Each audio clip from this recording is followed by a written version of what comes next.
Tənhərəkətçiliyin ömrü qısqa degan gapni sizmi anlagan bo'lib. Yaqindan yoqqa men jiq odamlarga tənhərəkət bilan shug'ullanib biring, tənhərəkətni ko'p qilib biring desam, ba'zilar qopab, "Ana doktor tənhərəkətçilik degan ömrü qisqa bo'lib qatmış, shuni cheniq bilsa qo'lamdiki" deb. Endi bunday gaplar tor dunyosi bak taqılıbadı-tu. Endi bu tənhərəkətçilərninki hammasının ömrü qisqa bo'lib qolmaydi. Endi buning ichida ma'lum bir qismining haqiqatan ömrü qisqa bo'lib qoladi. Qanday tənhərəkətçilikning? Masalan, kasbiy bokschilarninki.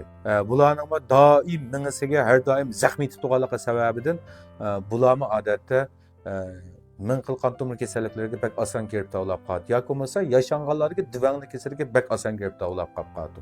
Uningda bilakmi shtanka ko'tartganlar, ig'irlik ko'tartganlar. Bularga yurakka tushgan besim bak chiqilib ketganligi sababidan bularning nisbatan umri qisqa bo'lib qoladi deb buni isbotlab chiqildi.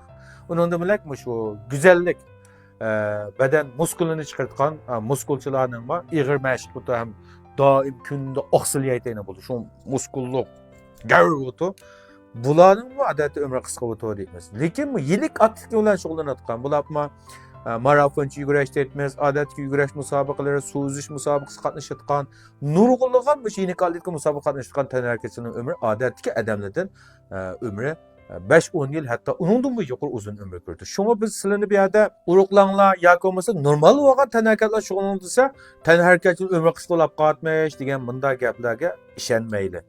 Tənhərəkətçilərinki şimdi bəzən bir qismi ig'ir zaxmi badaniga zaxmi yetgan bunda tənhərəkətçilərinki balki ömrü qisqa bo'lib qolishi mumkin.